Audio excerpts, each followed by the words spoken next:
یہ ریکارڈنگ سنو کہانی میری زبانی کے لیے کی جا رہی ہے۔ یہ آپ بیتی کہانیاں کے سلسلے کی 8ویں کہانی ہے اور میں ہوں قصہ گو اور مصنفہ شیرون یاسر۔ کہانی کا عنوان ہے پینسل۔ ہائے، کیا سناؤں میں اپنی کہانی؟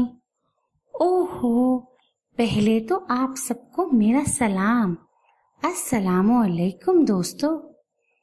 تو جی، قصہ کچھ یوں شروع ہوتا ہے کہ تقریباً کوئی 1 سال پہلے میں تھی ایک پیارے سے درخت کا حصہ۔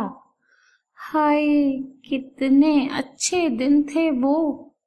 اتنا مضبوط اور تناور درخت تھا وہ۔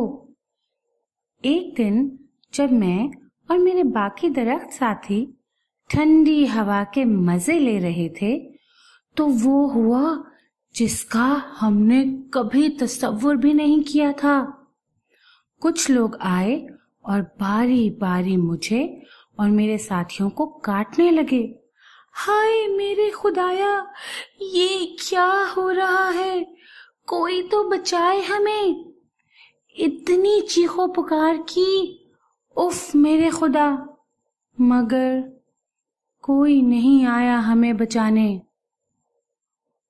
اس کے بعد سب درختوں کے مختلف ٹکڑے کیے گئے اور انہیں مختلف ڈبوں میں بند کر کے کچھ کارخانوں میں بھیج دیا گیا۔ کہاں میں ایک حسین درخت کا حصہ تھی اور اب بس ایک چھوٹا سا ٹکڑا بن کے رہ گئی تھی۔ اس صدمے کو میں نے اتنا دل پہ لیا کہ میں نیم بے ہوشی کی کیفیت میں چلی گئی۔ کچھ عرصہ تو مجھے ہوش ہی نہیں رہا۔ کچھ مہینے بعد جو میں نے آنکھیں کھولیں تو کیا دیکھتی ہوں کہ اب تو میرا رنگ روپ ہی بدل گیا ہے۔ میں ایک پتلی تھوڑی لمبی سی چیز میں تبدیل ہو گئی تھی اور میرے سر پر کوئی بال نہیں تھے۔ پہلے تو کتنے ہرے بھرے پتے تھے، مگر اب میں گنجی تھی۔ اس سے پہلے کہ میں اس دردناک کیفیت پر پھوٹ پھوٹ کر روتی، میں نے دیکھا کہ میرے نیچے کچھ نرم سا تھا۔ مجھے سمجھ نہیں آ رہی تھی کہ یہ کیا ہے کہ میرے ساتھ میری ہی جیسی ایک چیز نے بتایا کہ ہمیں پینسل کہا جاتا ہے اور میرے نیچے ربڑ لگا تھا۔ ہمیں لوگوں کی سہولت کے لیے بنایا ہے تاکہ وہ ہم سے لکھ سکیں۔ مجھے یہ بھی معلوم ہوا کہ دنیا میں کتابیں ہماری مدد سے لکھی جاتی ہیں۔ اس دوسری پینسل کا نام منی تھا اور ہم جس بکسے میں بند تھے وہ ایک بچی زارا کا تھا۔ منی سے بات کر کے میرا دل کافی ہلکا ہو گیا تھا اور اب جب میں نے خود پہ غور کیا تو کیا دیکھا کہ مجھ پہ تو لال رنگ کیا گیا تھا اور میں کافی پیاری لگ رہی تھی۔ ابھی میں خود کی خوبصورتی کو سراہ ہی رہی تھی کہ اس بکسے کا ڈھکن کھلا اور زارا نے مجھے باہر نکالا۔ ٹھنڈی ہوا کا ایک جھونکا پڑا تو بڑا ہی مزہ آیا۔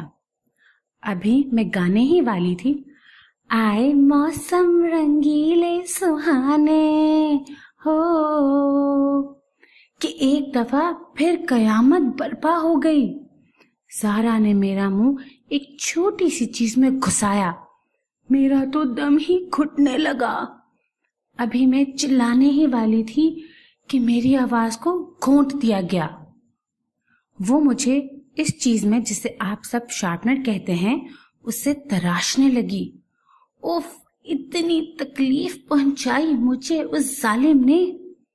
ان زخموں کو بھرنے میں وقت لگا اور پھر آہستہ آہستہ مجھے اس سب کی عادت ہو گئی۔ زارا اچھی بچی تھی جسے اپنے وطن سے بہت محبت تھی اور وہ اس کے بارے میں مجھے استعمال کر کے نظمیں لکھتی تھی جس کی مجھے بے حد خوشی تھی۔